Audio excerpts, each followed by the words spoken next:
They looked me in the eye and said we shouldn't have had a third child. Not in anger, not in tears, just calm, like reviewing a bad investment.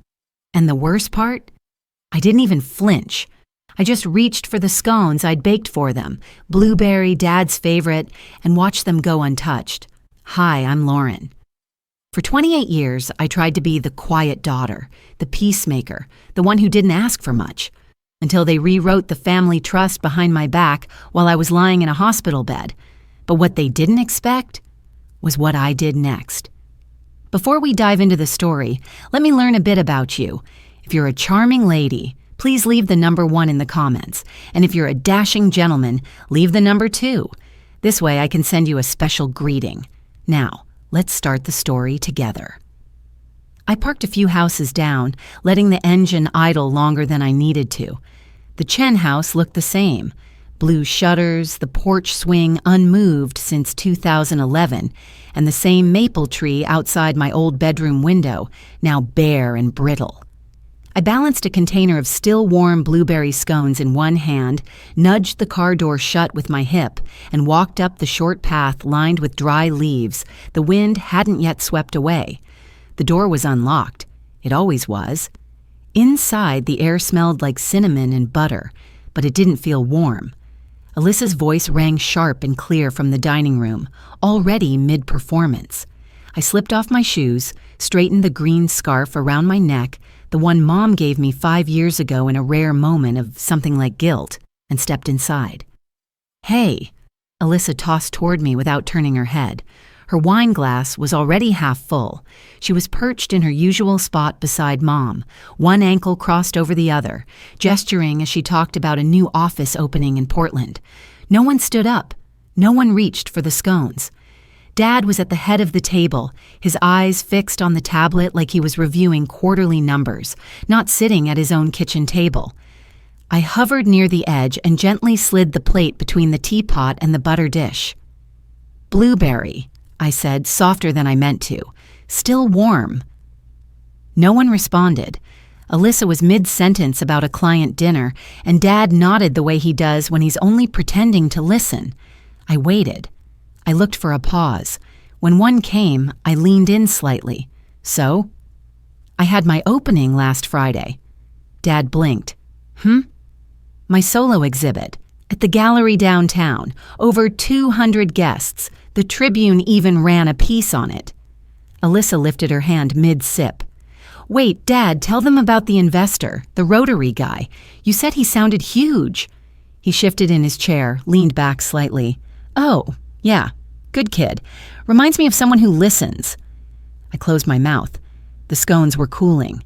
My hands were sweating inside my sleeves. "I just thought it was—" I began again, but Mom cut in. "You've always been so performative," she said lightly, "even as a child. You don't need a crowd to be proud of yourself, sweetie." Performative. That word clanged in my chest like a fork hitting tile. I stared at her as she sipped her tea without looking at me. I bit the inside of my cheek. The room seemed to hush, but not for me. Then Dad, in the same even tone he used when explaining tax law to clients, said, "We weren't ready for a third child. It was too much. That's not your fault, but it changed everything." He didn't look up. His voice was calm, practiced, like this was just another fact. I waited for someone, Alyssa, Mom, anyone, to laugh, to say he was joking, to say he didn't mean it that way. No one did. Alyssa buttered her toast. Mom folded her napkin with care. I stood. The chair legs screeched against the floor like protest. "I need some air." The hallway was dim, the old carpet familiar beneath my feet. I walked it slowly, as if I were retracing a path I used to know. My fingers brushed the edge of the photo wall out of habit. I hadn't looked at it in years. There were new frames now. Alyssa's wedding in Vermont, her husband smiling too wide, their baby, chubby and bald, Mom and Dad by the lake last fall, wine glasses raised, Evan, our older brother, in his lab coat, grinning beside a science fair poster. I searched. Once. Twice. My photo, the one from college graduation with the crooked cap and Dad's hand awkwardly resting on my shoulder, was gone. In its place was a faint square on the wall, a pale outline where it used to hang. The dust didn't lie. Something in my knees gave. I pressed my hand against the wallpaper, breathing through my nose. No tears. Not here. Not again. I turned toward the door. The scarf slid loose from my shoulder as I reached for my coat.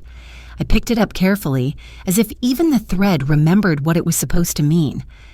Outside, the air hit sharper than I expected. I zipped my coat to the neck, fingers trembling slightly. "They don't regret me," I whispered, just loud enough for the wind to hear. "They regret who I became." I stepped off the porch, scone still untouched behind me, and walked back toward my car. The street was quiet. The world unchanged, but something in me had shifted, just slightly, like the way cold settles into your bones when you weren't expecting it, but then you realize maybe you were.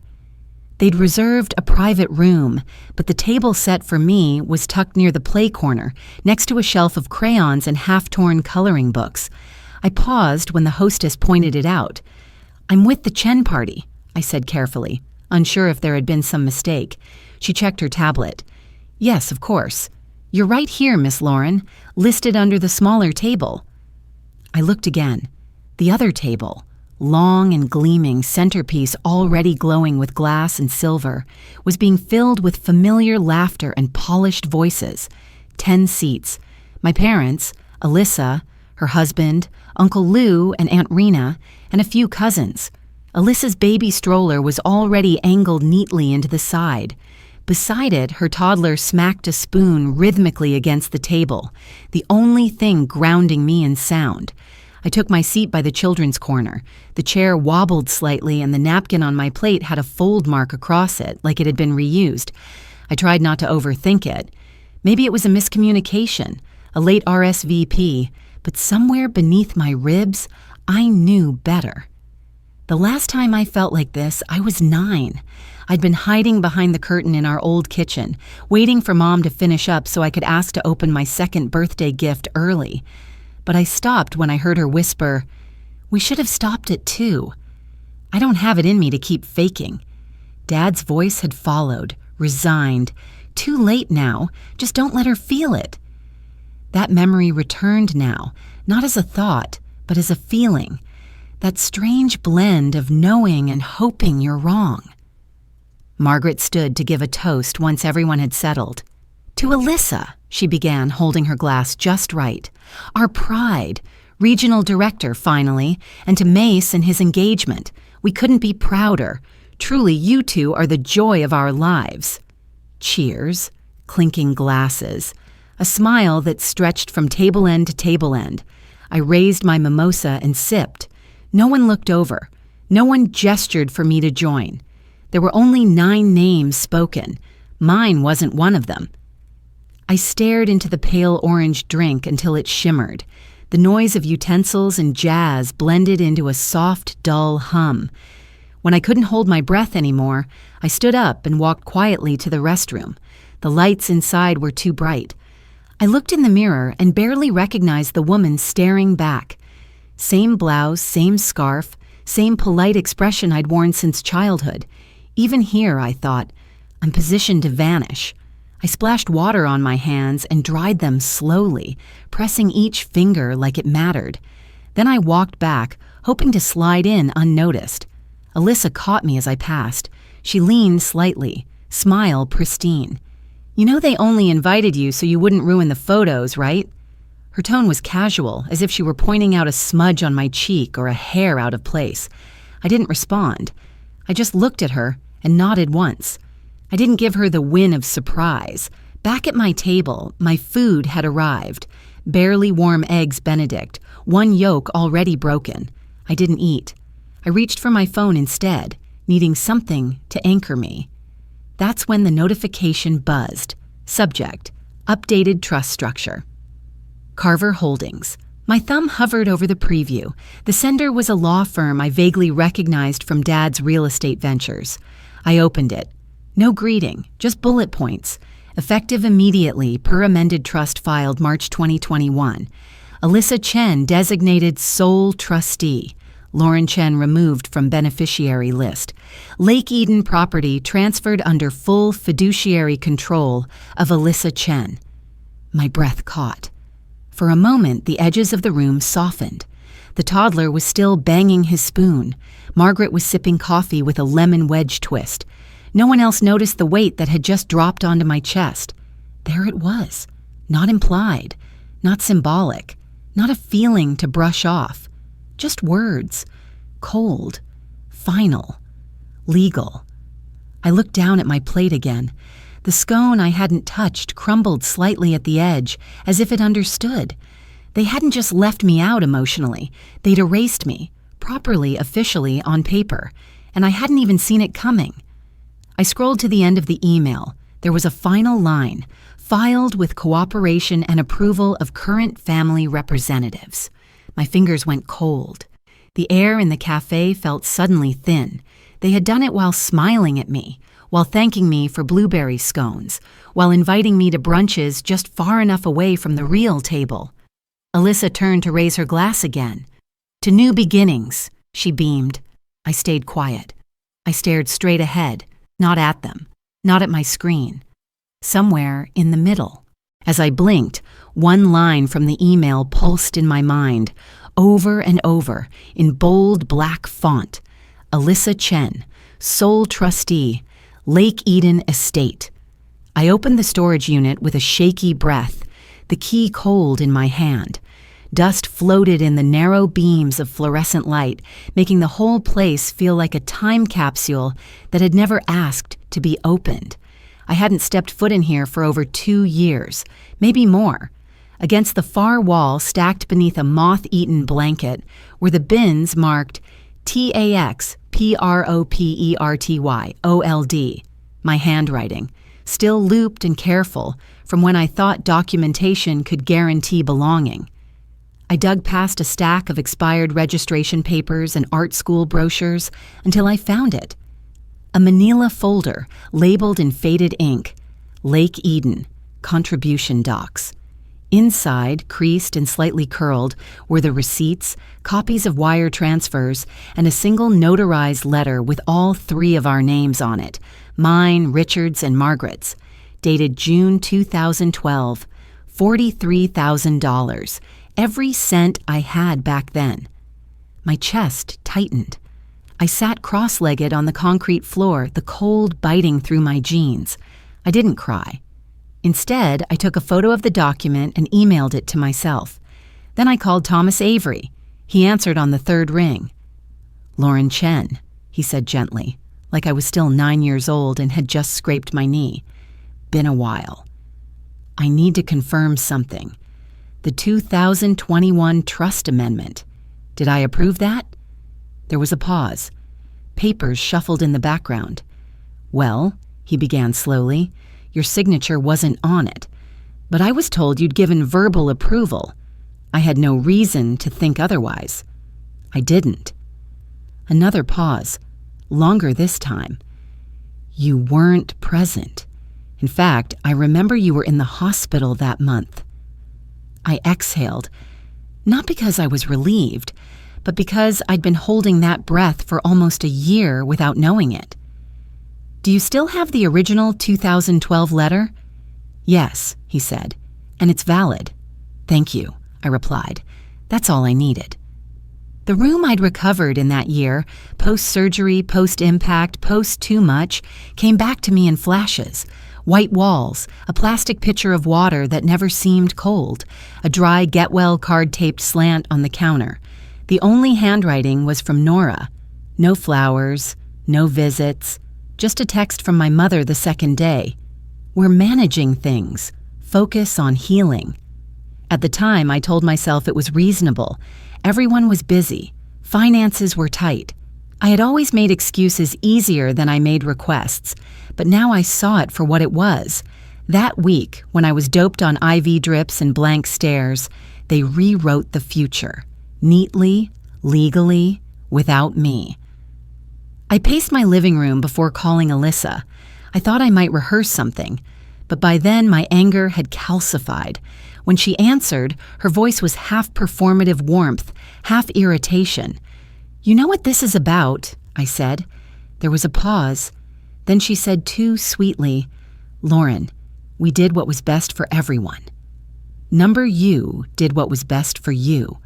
Her voice tightened. "You weren't even responsive. It wasn't safe to keep you involved." I was healing, not dead. Alyssa scoffed, that old sound of superiority she wore like a scent. "You're always so sensitive. And you're always so good at disappearing the parts of the story that make you uncomfortable." She didn't respond. I added, "You made decisions that legally affect me. Without my consent, that's not a family discussion, that's fraud." She hissed through her teeth. "You're seriously going to bring lawyers into this?" "I already have," I said, and hung up. I turned off my phone and walked to the kitchen. Maya was staring out the window now, arms folded, face unreadable. "They don't get to ghost me," I said softly. "Not anymore." Maya's voice was quiet. "Then stop letting them edit your chapters." That night, I couldn't sleep. I laid out every piece of paper on the floor, the original contribution, the voided trust, my signature from 2012. I studied them like sacred text, because they were, not just proof of money, proof of presence. And I realized, for all their claims of loving me, what they loved was my silence.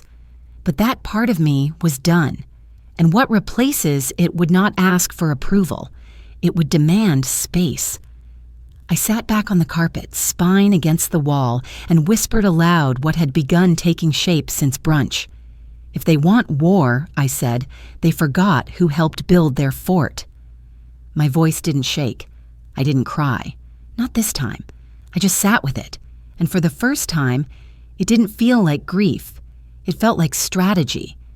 The sky was already heavy by the time I pulled into the driveway. Thick clouds sat low, pressing down on the house like it owed them something. I turned off the engine but didn't move, just sat there, hands resting on the manila folder in my lap, breathing through the weight in my chest. I wasn't here for coffee. I wasn't here to smooth things over.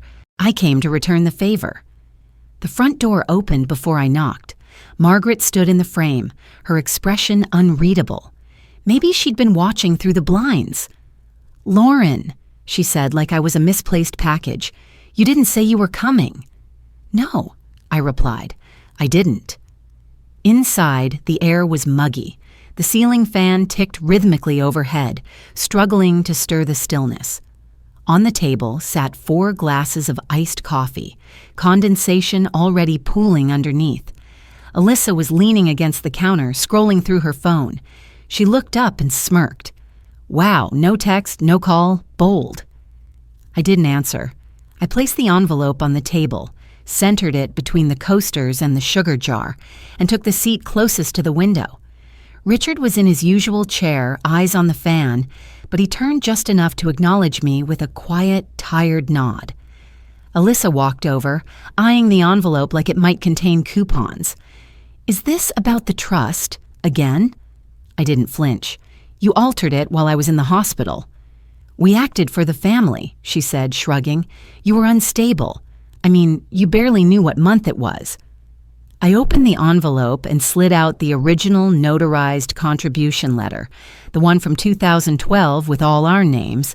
I laid it flat, smoothing the creases with the side of my hand. I wasn't unstable. I was recovering. There's a difference. Richard rubbed his forehead. Margaret didn't sit. She stayed standing, arms crossed, fingers tight around her teacup. "This isn't necessary," she said softly. "It is," I replied. "You told me I'd always have a home at Lake Eden. That was a lie. You replaced presence with paperwork and called it protection." Alyssa scoffed. "You're being so dramatic." "No," I said, voice level. "I'm being direct. This is a copy of my contribution.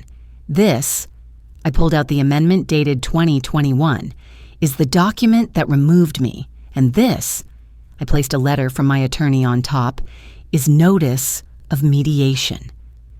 The room went still. Even the fan sounded louder. Margaret's face didn't move, but her eyes did, flicking toward Richard, who said nothing. Alyssa picked up the packet and flipped through it with theatrical boredom. "You're serious?"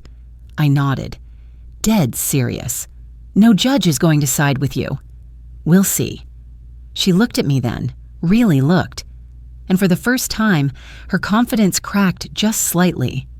I stood slowly. "I'm not asking you anymore. I'm not begging for space. I'm taking it back."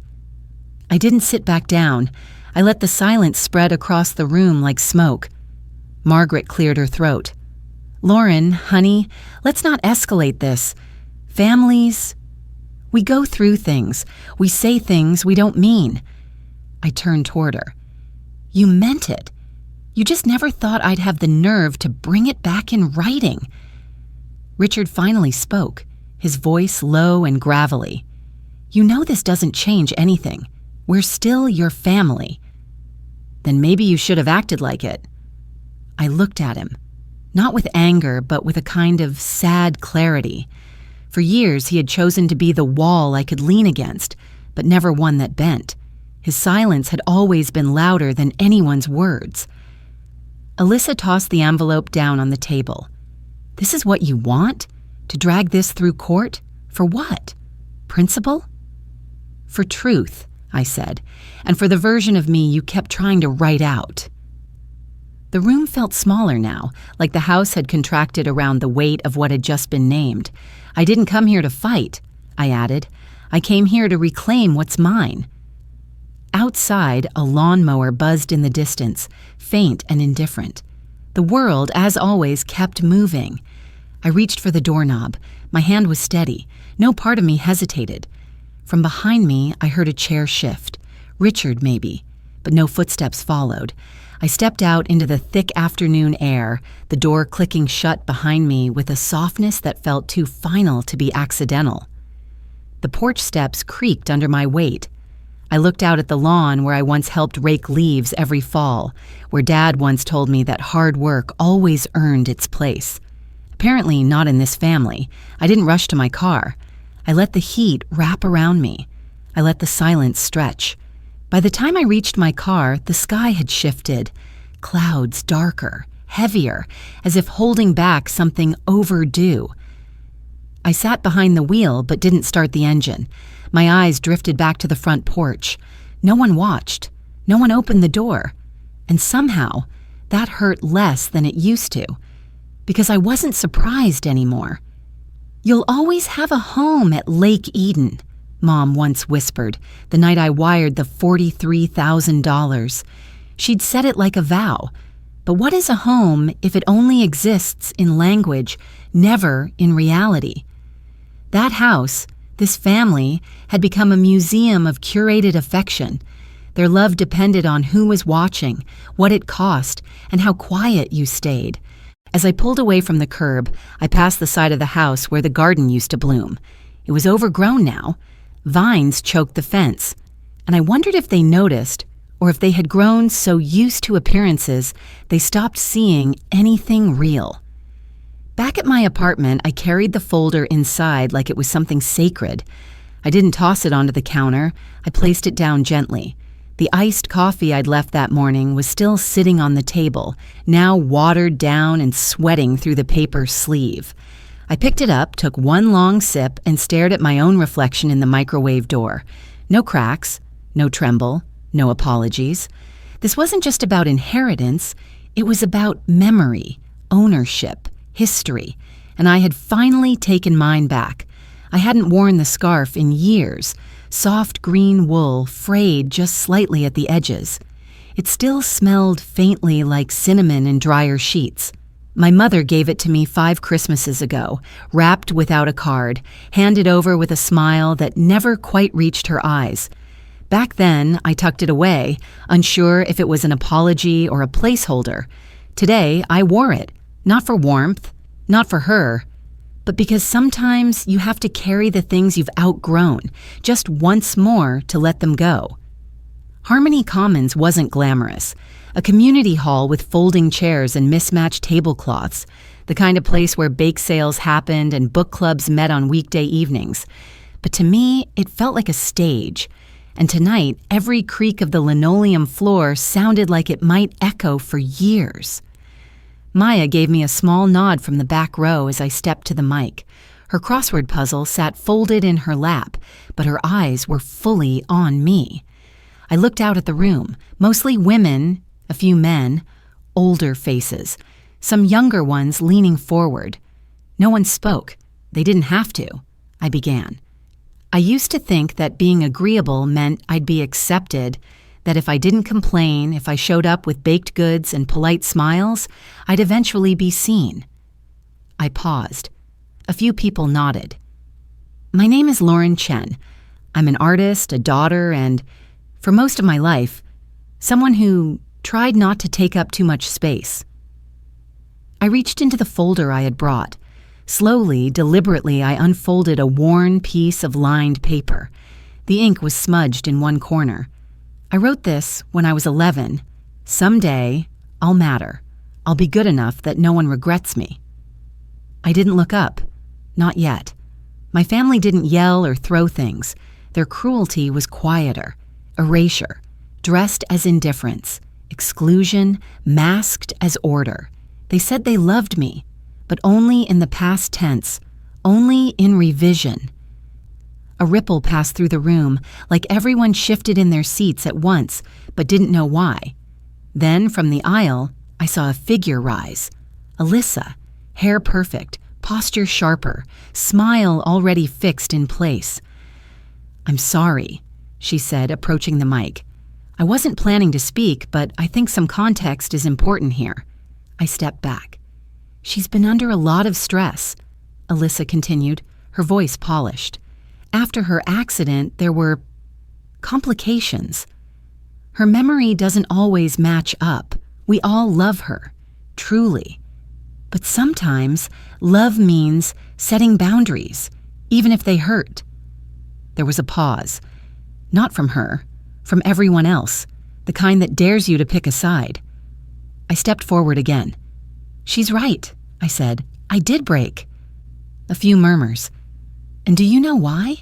Because I spent 28 years being edited out of my own life. I didn't raise my voice. I didn't need to. I folded the journal page slowly and placed it on the podium. I'm not here to convince anyone. I'm here because sometimes silence becomes its own form of permission, and I'm done granting it. For a long second, no one moved. Then, from the front row, a woman, maybe late 60s, soft gray curls, leaned slightly toward the woman beside her and whispered not quietly. She said what we've all been too scared to. And the room exhaled. First a single clap, then another.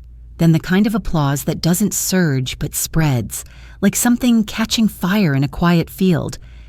I stepped back from the mic, nodding slightly. Maya smiled from the back, her hands folded over her crossword. Alyssa had returned to her seat, face unreadable. I didn't linger. I collected my folder, the scarf now warm around my neck, and walked out into the night. The air smelled faintly of late summer tomatoes and sidewalk heat. My heels echoed gently against the pavement as I made my way to the car. Later that night, after the adrenaline wore off and the house was quiet again, I checked my phone. One new email from Arthur LaRue. Subject: Your father left something behind. No body text, just an attachment and a line. He asked that I share this with you. I didn't open it right away. I just stared at the screen, then at the scarf I'd draped across the back of my chair. A goodbye gift I'd finally put to use, on my own terms. I reached for a glass of water, the cold bite grounding me. Something was shifting. Not loud, not sudden, but permanent. On the drive home, the city lights passed like soft punctuation, yellow halos around street lamps, a blur of neon from a late-night diner. I didn't turn on the radio. The silence felt earned. I thought about that scarf again, the one I'd avoided for so long. It was never really about the fabric. It was about the space it occupied in the drawer, the unspoken plea folded inside it. Stay quiet, stay kind, stay small. Tonight, I wore it like armor, and then I let it go. I draped it on the back of the living room chair, not to preserve it, but to release it. It didn't belong to the Lauren I was becoming. I finally opened the email. The attachment was a scanned letter, dated months ago. My father's handwriting, more slanted than I remembered, but unmistakably his. "I never said it out loud," he wrote, "but you were the one who stayed standing. When things fell apart, you didn't scream. You just held us up." I blinked, slowly, let the words settle.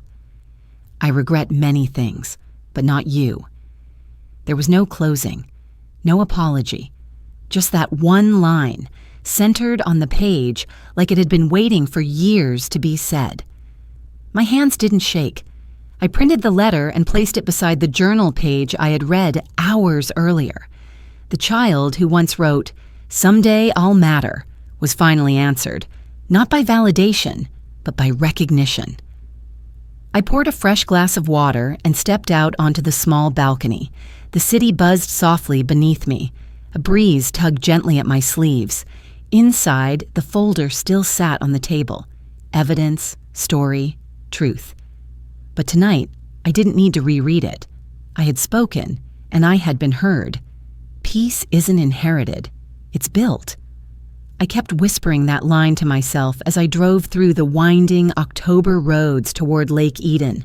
The trees wore gold and fire. Leaves drifted across the windshield like soft reminders that some things let go beautifully. Thomas Avery waited for me at the cafe off Highway 28. He wore the same tan coat he always did, and his voice was just as quiet as the day he confirmed what had been taken from me. "This came 2 weeks after the last time you saw him," he said, sliding the envelope across the table. "It's all in there, his final amendment. Signed, notarized, unprompted." I didn't open it. Not there. I just nodded. "Thank you." He paused. "He wrote you a letter, too. Said it wasn't to make up for things, just to say them right." The envelope was heavy in my hands, like memory had weight. I didn't go straight to the cabin. I stopped at their house. One last delivery. Margaret opened the door, same composed expression. She looked at the envelope, then back at me. "It's yours," I said, offering it. "He signed it before he passed. It's not mine to explain." She didn't take it right away. Richard stepped into the doorway behind her. His eyes dropped the moment he saw me. He took the envelope gently, almost reverently, and for the first time in years, I saw something crack. Not in his voice. He didn't speak, but in his shoulders. They folded inward. The kind of grief that doesn't beg forgiveness, just acknowledgement. Margaret remained still, arms crossed, unmoved. I didn't stay. Lake Eden was quiet when I arrived. A light fog hovered over the water, the way it always did mid-October. The cabin smelled like old wood and cinnamon. I opened the windows, brewed tea, and unpacked the last box I hadn't touched in years. Inside, I found the red ribbon. Frayed, soft, looped around nothing. It used to bind my childhood journals. Now it sat in my palm like a closing circle. I walked to the fireplace and set 2 things on the mantel: a photo of me at 8 holding a red notebook and a torn page that once made me cry. I just wanted to be enough. I framed it, not because it hurt me anymore, but because it reminded me of everything I survived. That night, I lit a fire in the small hearth and finally opened the letter Thomas had given me. My father's handwriting was still careful, still oddly formal. "Lauren," it began, "you were never meant to be forgotten. I don't know why it took me this long to understand what silence costs." He didn't explain. He didn't list regrets. But near the bottom, one line stood alone. "You were the one who never left, even when we acted like you had." I read it twice, then a third time slower, and I let myself cry. Not for sorrow, but for the version of me that waited decades to be acknowledged, not as a problem, not as a shadow, but as a daughter. Later, I swept the floors of the cabin. I wiped down windows, rearranged mugs, not to impress anyone, just to claim space. The silence here wasn't empty. It was mine. I pressed the red ribbon flat between my palms, then looped it gently around the spine of a new journal. First page blank. No promises, no expectations, just the weight of my own breath. The next morning, I arrived early at the community center, my first creative writing class, a circle of teenagers, dry erase boards, scent of markers and curiosity. They stared, unsure. I smiled. A girl named Lily raised her hand slowly, 15 maybe, round glasses, quiet voice. "Does it ever stop hurting?" I didn't rush the answer. "Not always," I said, "but it stops defining you." She nodded, and I saw something shift behind her eyes, something steady. That evening, I sat on the porch with a mug of cinnamon tea. The lake shimmered. Leaves whispered across the deck. I opened a blank notebook. No drama, no performance, just presence. And in a voice just above a whisper, I said it aloud. I'm not starting over. I'm starting forward. Sitting on that porch, with the lake breathing quietly before me and a warm cup in hand, I realized peace doesn't arrive. It's something we choose, one page, one boundary, one breath at a time. For years, I thought love had to be earned with silence and sacrifice. But sometimes, choosing yourself is the truest form of reconciliation. In this life, not all apologies are spoken, and not all families learn to see you. But healing begins when you stop waiting for permission to exist. If this story touched something in you, I'd be grateful to hear your thoughts. We all carry something. Maybe sharing helps us carry it better.